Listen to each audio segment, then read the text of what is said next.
കുറെ കാലങ്ങളിലൊക്കെ പറഞ്ഞു കോൺഗ്രസ് രാവിലെ കോൺഗ്രസും രാത്രിയായാൽ RSS എന്ന് പറഞ്ഞു. ഇപ്പോൾ നമുക്ക് പകൽ പോലെ വെളിച്ചമാണ്.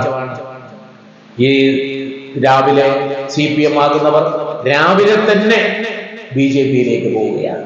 കോവളം നിയോജക മണ്ഡലത്തിലാണ് ഒരു പാർട്ടി ഓഫീസ് അടക്കം BJPയിലേക്ക് പോയി. അപ്പോ വ്യാപകമായി ഈ ഇത്തരത്തിലുള്ള തീവ്രവാദ സംഘടനകളുടെ പിന്തുണ ഓരോ രാഷ്ട്രീയത്തിലും ഉപയോഗിച്ച് ഇടതുപക്ഷ ജനാധിപത്യ മുന്നണിക്ക് ആരൊക്കെ എതിരാകുന്നവോ അവരൊക്കെ തീവ്രവാദികളാക്കുന്ന ഈ നിലപാട് എത്ര കാലം CPMന് മുന്നോട്ട് കൊണ്ടുപോകാൻ കഴിയും?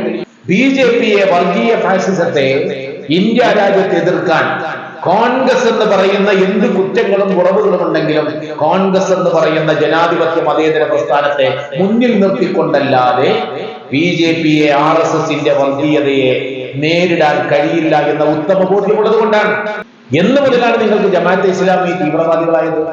ജമാഅത്തെ ഇസ്ലാമി 2011 അവർ വെൽഫെയർ പാർട്ടി എന്ന് പറയുന്ന ഒരു രാഷ്ട്രീയ സംഘടനയുണ്ടായി. അതിനുശേഷവും അവർ 2011 വെൽഫെയർ പാർട്ടി ഉണ്ടാക്കിയതിനു ശേഷവും ജമാഅത്തെ ഇസ്ലാമിയും വെൽഫെയർ പാർട്ടിയും ഇടതുപക്ഷ ജനാധിപത്യ മുന്നണിക്ക് പിന്തുണ കൊടുത്തിട്ടുണ്ട്. നമ്മൾ നിൽക്കുന്നത് പൊന്നാനി പാർലമെന്റ് മണ്ഡലമല്ലേ? 2009 ലോക്സഭാ തെരഞ്ഞെടുപ്പ് മറക്കാൻ കഴിയുമോ? അന്നാണല്ലോ ഹുസൈൻ രണ്ടത്താണി CPI വർഷങ്ങളായി പാരമ്പര്യമായി CPI മത്സരിച്ചിരുന്ന ഈ പൊന്നാനി പാർലമെന്റ് മണ്ഡലം അവരുടെ കൂടി സമ്മതമില്ലാതെ അവരിൽ നിന്ന് ബലമായി സീറ്റ് പിടിച്ചെടുത്ത് PDPയുടെയും ജമാഅത്തെ ഇസ്ലാമിയുടെയും പിന്തുണയോടെ മാധ്യമം ദിനപത്രം ഉയർത്തിക്കൊണ്ടുവന്ന ഹുസൈൻ രണ്ടത്താണിയെ ലോക്സഭയിലേക്ക് മത്സരിപ്പിച്ച് ആ സ്ഥാനാർത്ഥിയെ വിജയിപ്പിക്കാൻ മൺമറഞ്ഞുപോയ പ്രിയങ്കരനായ ഷെട്ടു സാഹിബും PDPയുടെ നേതാവ് അബ്ദുൽ നാസർ മഅ്ദനിയും തുറന്ന വാഹനത്തിലൂടെ ഞങ്ങളുടെ മുന്നിലൂടെ വോട്ടഭ്യർത്ഥിച്ചു പോയത് ഞങ്ങൾക്ക് ഇന്നും ഓർമ്മയുണ്ട്. ആ തെരഞ്ഞെടുപ്പിലെ കുറ്റിപ്പുറത്ത് മഅ്ദനിയെ കൊണ്ടുവന്ന് പൊന്നാനി പാർലമെന്റ് സ്ഥാനാർത്ഥി ഹുസൈൻ രണ്ടത്താണിക്ക് അനുകൂലമായിട്ട് രാഷ്ട്രീയ സമ്മേളനം നിങ്ങൾ നടത്തിയത്. ഇതൊക്കെ നിങ്ങൾ മറന്നോ? ഇന്ന് INL, ഇന്ത്യൻ നാഷണൽ ലീഗ് ആരുടെ കൂടെയാണ്? ഇന്ത്യൻ നാഷണൽ ലീഗ് ഈ കേരളത്തിൽ ഇന്ത്യയിൽ പിറവെടുക്കാൻ കാരണം എന്താണ്? ബാബരി മസ്ജിദിന്റെ തകർച്ചയ്ക്ക് ശേഷം മുസ്ലിം ലീഗ് തീവ്രത പോരാ എന്ന് പറഞ്ഞുകൊണ്ടാണ് സേഫു സാഹിബിന്റെ നേതൃത്വത്തിൽ INL ഉണ്ടാക്കിയത്. മുസ്ലിം ലീഗിന് തീവ്രത പോരാ, മുസ്ലിം ലീഗിന് വർഗീയത പോരാ എന്ന് പറഞ്ഞിട്ടുണ്ടാക്കിയതല്ലേ INL. ആ തീവ്രമായ പശ്ചാത്തലത്തിൽ ഉണ്ടാക്കിയ INL എന്ന് പറയുന്ന രാഷ്ട്രീയ പ്രസ്ഥാനം ഇന്ന് ആരുടെ കൂടെയാണ്?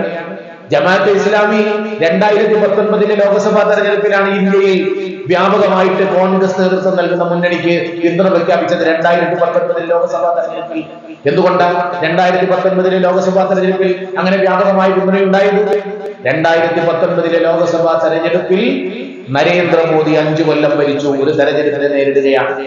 BJPയെ, വർഗീയ ഫാസിസത്തെ ഇന്ത്യ രാജ്യത്ത് എതിർക്കാൻ കോൺഗ്രസ് എന്ന് പറയുന്ന എന്ത് കുറ്റങ്ങളും കുറവുകളും ഉണ്ടെങ്കിലും കോൺഗ്രസ് എന്ന് പറയുന്ന ജനാധിപത്യ മതേതര പ്രസ്ഥാനത്തെ മുന്നിൽ നിർത്തിക്കൊണ്ടല്ലാതെ BJPയെ, RSSന്റെ വർഗീയതയെ നേരിടാൻ കഴിയില്ല എന്ന ഉത്തമ ബോധ്യമുള്ളത് കൊണ്ടാണ് ജമാഅത്തെ ഇസ്ലാമി ആദ്യമായി വ്യാപകമായി 2019 ലോക്സഭാ തെരഞ്ഞെടുപ്പിൽ കോൺഗ്രസ് അടക്കമുള്ള മതേതര മുന്നണികൾക്ക് പിന്തുണയുമായിട്ട് വന്നത്. 2016 മുമ്പ് നടന്ന എല്ലാ തെരഞ്ഞെടുപ്പുകളിലും ജമാഅത്തെ ഇസ്ലാമി ആയാലും വെൽഫെയർ പാർട്ടി ആയാലും വ്യാപകമായ പിന്തുണ നിങ്ങൾക്കല്ലേ തന്നത്? 2009 ലോക്സഭാ തെരഞ്ഞെടുപ്പിൽ 18 ലോക്സഭാ മണ്ഡലങ്ങളിലും നിങ്ങൾക്ക് പിന്തുണ നൽകിയില്ലേ അവർ? അതിനുശേഷം നടന്ന തെരഞ്ഞെടുപ്പുകൾ നിങ്ങൾ ഓരോന്നായിട്ട് പരിശോധിച്ചു നോക്ക്. 2009 കഴിഞ്ഞു, 2014 ലോക്സഭാ തെരഞ്ഞെടുപ്പിലും വ്യാപകമായി കേരളത്തിലെ മുഴുവൻ സീറ്റുകളിലും നിങ്ങൾക്കായിരുന്നില്ലേ അവരുടെ പിന്തുണ? വ്യാപകമായി എല്ലാ കാലഘട്ടത്തിലും SDPIയുടെയും ജമാഅത്തെ ഇസ്ലാമിന്റെയും പിന്തുണ നിങ്ങൾക്കാണ് കിട്ടിപ്പോന്നിരുന്നത്. എത്ര ഗ്രാമപഞ്ചായത്തുകളിൽ നിന്ന് SDPയുമായിട്ട് നിങ്ങൾ കൂടി ഭരിക്കുന്നുണ്ട്. അവരുടെ പിന്തുണയോടുകൂടി തദ്ദേശ സ്വയംഭരണ തെരഞ്ഞെടുപ്പുകളിൽ നിങ്ങൾ വിജയിച്ചിട്ടുണ്ട്. നിങ്ങൾക്ക് എല്ലാ ലക്ഷ്യവും കോൺഗ്രസിനെയും ഐക്യജനാധിപത്യ മുന്നണിയെയും പരാജയപ്പെടുത്തുക എന്നുള്ളതാണ്. ഞാൻ സാന്ദർഭികമായിട്ടൊരു കാര്യം ഓർമ്മപ്പെടുത്തുകയാണ്. ആലപ്പുഴ ജില്ലയിലെ CPMന്റെ ഒരു ജില്ലാ പഞ്ചായത്ത് മെമ്പർ രാജിവെച്ച് BJPയിൽ ചേർന്നു. അദ്ദേഹം CPMൽ നിന്ന് രാജിവെച്ച് BJPയിൽ ചേർന്നു. അരിവാൾ ചുറ്റിക നക്ഷത്രം അടയാളത്തിൽ വിജയിച്ചയാളാണ്. എന്തുകൊണ്ടാണ് അൻവർ നിയമസഭാംഗത്തെ രാജിവെച്ചത്? അൻവർ സ്വതന്ത്ര സ്ഥാനാർത്ഥിയായി ജയിച്ചതാണ്. പക്ഷേ സ്വതന്ത്ര സ്ഥാനാർത്ഥിയാണെങ്കിലും നാമനിർദ്ദേശ പത്രിക സമർപ്പിക്കുമ്പോൾ ഏതെങ്കിലും കക്ഷിയുടെയോ പാർട്ടിയുടെയോ പിന്തുണയുണ്ട് എന്ന് ചോദിക്കുന്ന കോളത്തിൽ ഞാൻ ഇടതുപക്ഷത്തിന്റെ CPM-ന്റെ സ്വതന്ത്രനാണെന്ന് എഴുതി കഴിഞ്ഞാൽ ആ സ്വതന്ത്രനായിട്ട് ജയിച്ചയാളും പാർട്ടി നൽകുന്ന വിപ്പ് ലംഘിക്കാൻ പാടില്ല. അപ്പം ആ ഇടതുപക്ഷ ജനാധിപത്യ മുന്നണിയുടെ MLA ആയിരിക്കെ തൃണമൂൽ കോൺഗ്രസിൽ അംഗത്വമെടുക്കാൻ കഴിയില്ല എന്ന ബോധ്യം വന്നപ്പോഴാണ് അൻവർ രാജിവെച്ചത്.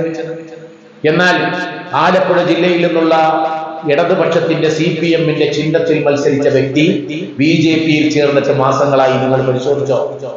അദ്ദേഹത്തിന്റെ ജില്ലാ പഞ്ചായത്ത് അംഗത്വം ഒഴിവാക്കാൻ ഇന്ന് വരെ CPM രാഷ്ട്രീയമായിട്ടൊരു നിലപാട് സ്വീകരിച്ചിട്ടില്ല. അദ്ദേഹം പോയിരുന്നത് വല്ല കോൺഗ്രസിലേക്കോ മുസ്ലിം ലീഗിലേക്കോ ആണെങ്കിൽ പോയ പിറ്റേന്ന് നിങ്ങൾ നിയമ നടപടി ആരംഭിക്കില്ലേ? പോയത് BJP-യിലേക്കായതുകൊണ്ട് നിങ്ങൾ മിണ്ടുന്നില്ല.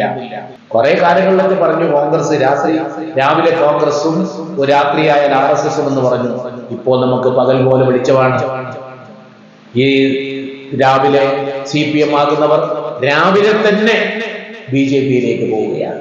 കോവള നിയോജക മണ്ഡലത്തിലാണ് ഒരു പാർട്ടി ഓഫീസ് അടക്കം BJP-യിലേക്ക്.